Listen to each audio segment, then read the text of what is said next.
to you, Aaron, and the Breaking Bread, and a few other people in this room here. I appreciate y'all so much.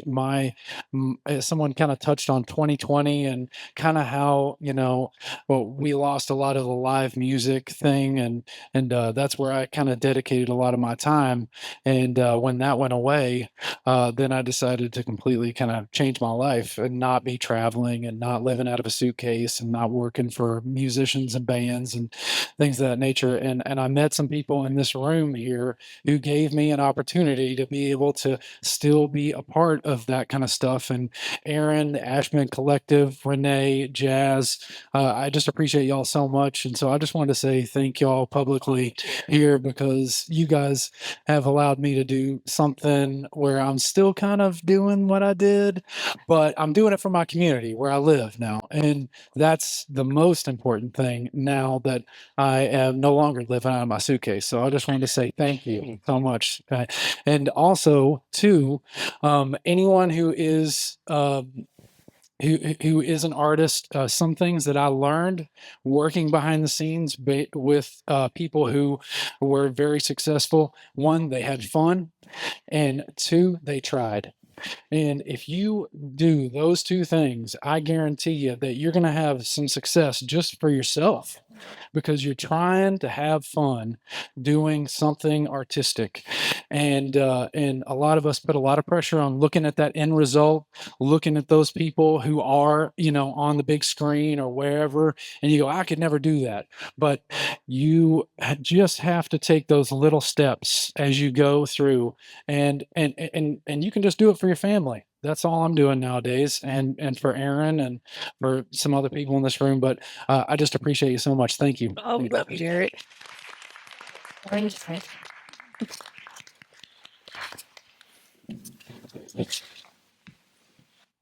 was going, first of all, hi, Mom. Hey, First, I was going to say, just talking about taking criticism from people who don't know what they're talking about. I also think it's important, like even people, I do theater, and a professor told me once that it is important, even if they're like someone who is a theater professor and they've been doing this for a long time, take criticism from people who you respect. So even if they're in the same field as you, like you don't necessarily have to take every person's criticism and like live in that. Of course, it's important to listen and consider what you want to take and what you don't want to take. But even people who are in the same field as you, that's not important. I do have a question though. So like I said, I do theater, and I have a love-hate relationship with theater at the moment, because I feel like theater is about telling stories, and there are messages a lot of the time. Sometimes you don't have to, but that's not important. It's about telling a story and giving to an audience. And my experience with theater and people that I've done theater with is that sometimes they're telling the story, but they're not actually listening to the story that they're telling. So they're not living the truth of the story that they are supposed to be like engulfed in. And I wonder, for everyone up there, like, has that similar experience happened for you, where it's like, where you sort of feel like, oh, can I separate this artist from the art that they're telling, even though they're not living by that truth? Wow. Oh, well, gracious. That's a deep question. Thank you, LaBelle. Anybody want to add to that or answer that? I'm absorbing it. I know. I know. So deep. Wow. I mean, I don't know what to say. You stumped us. So are you saying more like the actors who are acting it aren't living it out, or that the audience isn't taking it the way it's intended to be? Can you clarify? The artists, the actors, Okay. maybe the playwright, maybe the singer, maybe I also like there's a lot of discussion right now on Twitter about a lot of fashion designers who fashion is an art form, and it's about letting people like live their truth through the clothes that they're wearing and whatever, blah blah blah. But there are fashion designers who are like, oh, I don't want Black people wearing this. I don't want Asian people wearing this. I don't want fat people wearing this. Like that whole thing. And it's like, this is the art that the meaning of it should be something like where people are included and they're actively excluding people and not living in the truth of what that is, if that makes sense. Well, yeah. I definitely encountered that. I've done shows before. I mean, theater. So I've done shows before with people and you know, it was about acceptance and people were, you know, gossipy and snipey. And I've done, you know, shows where it was about, you know, opening yourself up and being able to find the magic of the world. And it was people who were, you know, wouldn't find the magic in even the moments that we had there. And, you know, I've done it before and it is very frustrating. And I just, I do my best to try to open them up to what I can, especially when I'm directing, I do. And then you can only take people as far as they can go. And try not to let those people bring other people down. And so I think, you know, you try as much as you can to similar with notes where it's like, you know, this person may need this kind of note and this person may need this kind of note because they're still starting out. I think it's the same kind of thing with living the truth of the show. You talk about it and you try to engage it and stuff. And then if there's some people who just aren't going to get there, then I kind of, you know, I give them what I can and try to push them where I can without trying to take anything away from the people who are living that. But it is hard and it is frustrating. And there are times that you want to just quit everything and not do any shows ever again. Not going to say I've been there, but I think the good part about art, I know for me, being a musician is, because sometimes being a musician, sometimes you can consider us actors as well. Because sometimes when you get on stage, you may not always feel like performing, but you put on that face and you go out there and you perform. And Lavelle, you know this sometimes when you don't always necessarily feel it deep down in your bones, your soul, but it is a performance. And you got to give the people what they came to see. And so not every performance is going to be you giving it, you know, a gut wrenching, you know, from deep down in your bones every single time, leaving it all out there. That's not realistic. You do try to give your all when you can, but that's just not the case all the time. Now, when you come from the fashion arena, I think that's a little bit different because if somebody, I mean, that's a product that's being put out there for consumption, a different type of consumption. And I mean, if you make a handbag and you don't want me to buy the handbag, I won't buy the handbag. You know, and if enough of us say we're not gonna buy the handbag, then you ain't gonna make no money.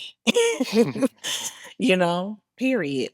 You know, and I guess that could be the same way for a show. You know, if you don't like my art, you don't like my music, you don't like the play, you know, you don't want to go to Broadway to see that show if there's not enough tickets sold. Right, personal choice, yeah. Exactly. Yeah. So I guess in all those things, we all still have our own free will, our own choice to go see those artists, to consume that art, you know. So it's our choice. But I do think that, you know, it's still up to the artist, whether it's a fashion designer, whether it's an architect who's building, you know, the tallest skyscraper. Are you going to still be authentic in your art? And are you going to be true to that art form? And I mean, why would you want to put something out there that's not going to be for everybody, for the entire world to consume and be brought into that art form? Because I mean, to me, like, what's the point? Yeah. You know? Yeah. I think it's really the difference between the artist who's living it and the person who has a job. I think that it's very easy to see those people as just kind of phoning it in. And I remember when I was younger, I kind of have, I jokingly say I have trust issues because of all the behind the scenes stuff I get to do with video, because you really do get to see who people are before the cameras roll, and then who they are when the cameras are on. And at a very young age, I remember watching a New Year's thing, and I think it was Jay Leno. And there was a point where I could tell that they forgot to cue Jay. Let them know you're on. You're on the air. And so he sat there just staring straight into the camera, and then all of a sudden went, "We're having a great time here tonight, guys." And it just felt so inauthentic and gross and weird. But at the same time, like, there are people who are professionals at that, who can dial it in when they need to and have a really, really bad day. But then 3, 2, 1, tonight's top story, like that's a very real art that some people have, but that can also be done in the exact opposite way too. And I don't think I really need to explain too much when I say why on this part, but my brother got to interview Bill Cosby once. Okay. And he said it was one of the darkest interviews he's ever had because of who he was before. And then the camera turns on, Jell-O pudding, ha ha ha. And then the cameras turn off. Yeah. And there was just this energy about him that felt terrible. And this is before anything ever broke about Cosby. Sure. But it was very interesting to see like the dark part of it, but then also knowing that there's that really beautiful part, that when someone is completely immersed in it, and like you go and see a play and the person who's on stage has you weeping because you can tell that they mean it, it's not so much that you shouldn't do one or the other. It's more that like it's more beautiful when it's real. Yeah. You're not just being a character. People that are so good sometimes you don't know. I did Sound of Music with someone, and she played Maria in Sound of Music, which is like, this wonderful, loving character. And Oh yeah, I love and Sound of Music. and I guess you just kind of, to me, in that sort of area in theater, you have to focus on this. I have to focus on the fact that she's spreading this message of love and acceptance, even though she was the meanest woman in America. And so, but I had to just kind of hold on to the fact that she was such a good actress that she was really selling it, and people were walking out of there feeling like, oh, wonderful, and love and accept everyone, and don't persecute people, and I just kind of had to really like rely on the fact that there was way more people in the audience getting a positive message from her than there was backstage having to deal with her BS. Yes, yes. What you say? The heels were not alive. I want to get another question, but we have some characters that we hate to this day, like literally have like this visceral feeling about them when they were playing a character, and they did it so well that you really thought they were that nasty, but really they are some of the nicest people. So it can go both ways, right? Because I got a couple characters. Do we have another question? Thanks first for just being here. Being a musician and a composer here in this town, I sometimes substitute teach just because I love these kids. And I am happy to say that my experience here in Midland is we are not cutting back on arts. It's very strong. Yeah. And I would wish every community would have what we have. Also, with regard to children, a comment that it's so important when they're little, because it is so difficult when you're an adult. And I think Laura spoke to this about Art 55 and the fact that people turn to you and say, well, I'm not really an artist. It's really hard to make connections in art when you get out of school. The bandos aren't there. Your drama club isn't there. Your recitals aren't happening. It's really difficult.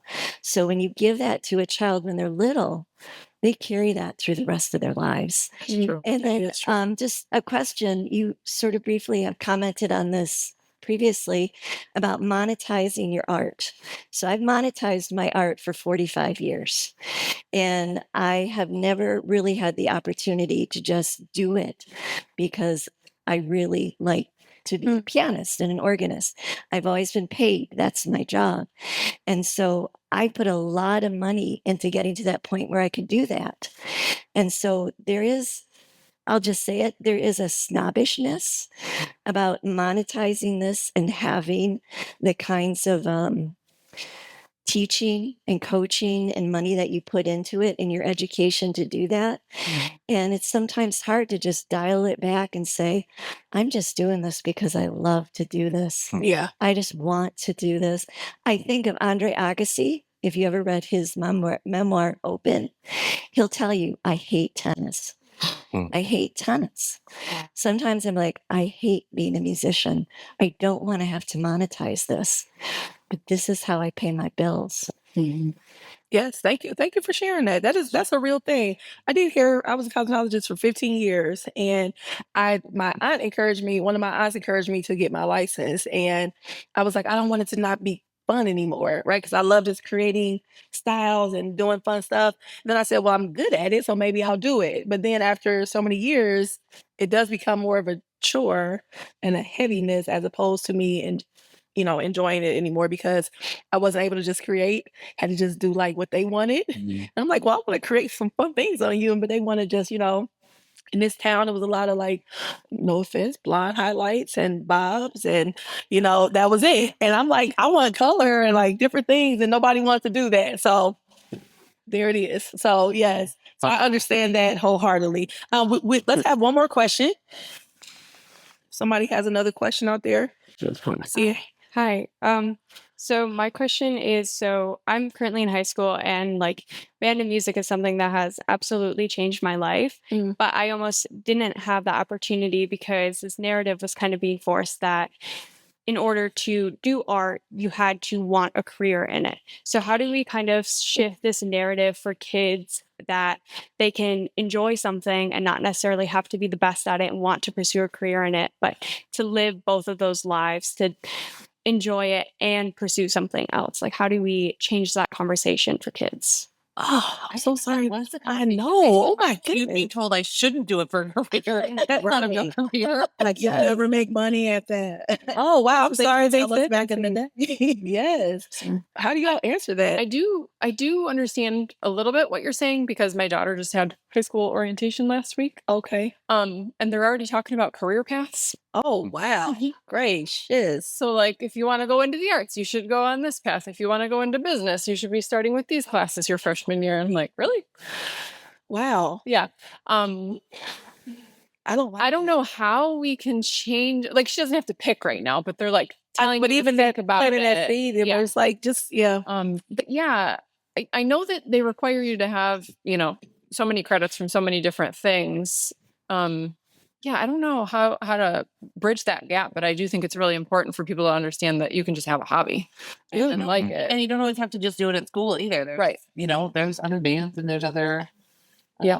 choirs and stuff around. But wow, yeah, I didn't realize that was a thing, because I've spent so much of my life being told that's not a career. that's right. If that's a thing, then I feel like I need to start battling that. Thank you. Yeah. Thank you for sharing that. I do want to say really quick. I think someone said earlier something about our programs in Midland are robust and good, and I think that they are. But I also think that we as people who are not like in the middle of it, I have a few music teacher friends in the area, and when they start talking about how ridiculously many classes they're doing at ridiculously many schools, I start and how exhausted they are, and how that's not like that in other school districts. I think, yeah, we're not cutting back our programs, but we are sometimes cutting back our staffing, and we're asking us to actually more. Yeah. And so I think we have the illusion that we're doing better than other places because we still have these big programs, but we're working some people to the ground. Yeah. Ooh, that's a whole nother conversation. That's for sure. Anybody else want to add anything else before we start to close out? This is one of those questions that I actually really love, because of the fact that it is kind of a funny dichotomy that you'll never make a living in that, and then there's a completely other side of it too. But I think it's important to look at it as a vocation in some sense too, where I know that as a videographer, if someone comes to me and says, I want to make this video, my favorite thing is doing that for them, and then them saying, this is what I wanted.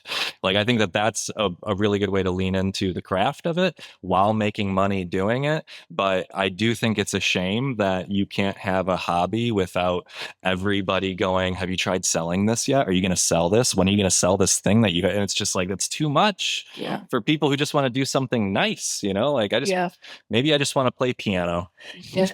Yes. And that's it. Yeah. Yeah. Well, But- I think we need to explore too, like careers that are artistic or that use the arts but aren't being a painter or being a, I think at Create 360 we had some speakers come in that do the interior design for Harley Davidson, and like they were artists, and that this is kind of where they are. And I feel like you wouldn't have thought, oh, I'm gonna be an artist and work at Harley Davidson. Like you wouldn't have thought that. Right. So maybe we need to be like exploring those areas that like band, if you're into music, then maybe we need to be more clear that there are other paths that you can take that involve music, and that the benefit of being a part of music takes you in lots of different directions. Yes. Well, okay.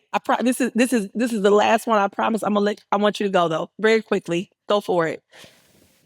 Just say. I just want to comment that I'm an artist, maybe an artist of all trades, but I'm a furniture designer and that's age 5.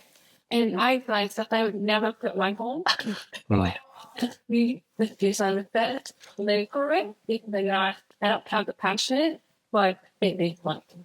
But when I paint, I get that value. I'm going any of those.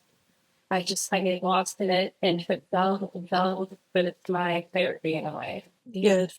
And isn't part of that though, even if it's not something that you would put into your house, you're giving joy to somebody else. I mean, you still are serving in a way where, of course, it's a job, but I'm sure somebody is loving in their home and you're still planting that seed of happiness, right? I mean, maybe you can go to bed good, feeling good about that part of it, right? I mean, that you are able to invest in that part of their happiness. Did you want to say something really quickly? I can just deeply relate to that. I'm kind of a jack of all trades as well. And like I'm my 9 to 5 is graphic design. And some of it is very rewarding community-based design work. And I love doing that. But some of it, is like a logo for a chiropractor, which doesn't bring me a lot of creative joy, but it pays the bills. So I think having a balance, it's fine. Yeah. And like, I love to paint and build sculptures and I would love to do that full time, but like, I got to balance it out with something a little more practical. And I don't think there's anything wrong with that. No. Yeah, I think most artists are jacks of all trades. In a way, like I mean, if you looked at my resume, you'd be like, "What are some of these things?" But you have to cobble together a lot of times because there isn't a lot of like, Annie's in the just painter career. Like that doesn't happen for a lot of people. So you have to kind of combine a lot of things. Yes. Okay. I have to end. I have to send you all home, and our MC has to come up because last time I got so excited in our show that I forgot to have him come up. So I have it written on my paper, MC. So I didn't forget this time. But I wanted to close very quickly on my part of it is that artist freedom for me has always been a sign of freedom. Creativity takes courage. And I ask you all to just truly create the world you want to see, however you find that creativity, find your gift, and you find your purpose and mission. All artists don't have a paintbrush. Some have the words, the vision, and the bravery. We are all empty canvases waiting to live out loud in color. One quote I use in my life because I believe I create every day is, if I create from the heart, nearly everything works. If only from my head, almost nothing. And so I encourage you to go out, feel your heartbeat again, and create the world you want and the world that we need to see. So thank you all, and I will turn it over to our wonderful MC. Thank you so much. Well, good evening. Again, I got a couple things I need to do to wrap up. First of all, thank you all for coming to the second of the series of Who We Are. There's going to be another one on August 20th. Mark your calendars, and we are searching. You're right back here in this building. So come out and be with us for that. Then I also learned something tonight about myself. I didn't think I was much of an artist. I play a little basketball here and there. Yeah, man. When I get ready to sing at church, no, I sound bad. It's just me being me. Right? Remember that. All right. For the entertainment, who was with us from 6:30 to 7. I think I might have seen them right back in the back corner back there, but give them a round of applause. Yeah. Lucky decorations of the beautiful balloon display. Yes. Chris. Balloons, delicious sweets with cookies. So thank them for that. And then also our sound and visual team. You got Jared and Adam. See here, thank you very much. And then for the photographer there, you see him right around here doing a lot of photography. We got Alexis or Cuda Berry, fine art and photography. Oh, yes. Truly, why do we do this? We take this time to do this because it truly takes a village to do this. And we thank the Breaking Bread Village team here. We got Jared, Melissa, Jazz, Gay, both Midwest, both Saeed. Thank you all very much for what you do. We And appreciate G. it. And then, you know, it's a senior home. Oh, yeah. I mean, some people, I might be giving my age or whatever. But senior home used to have this thing about things that make you go, That's what I thought about the panels tonight. When I'm saying Y'all did good. there were things that were said probably about each one of them that make me sit back and say, I can do this. I can relate to this. So very, very thoughtful response. So thank you, panelists. Yes, Thank you. Thank you, guys. Thank you, Amy. Thank you, Gina. Thank you, Hill, Laura, and PJ. PJ, I ran into myself. I think I've seen you somewhere before. See me? I'm everywhere, man. Yeah. Anyway, then thank you all. yes. You all want to help make this what it is. So give yourselves a round of applause.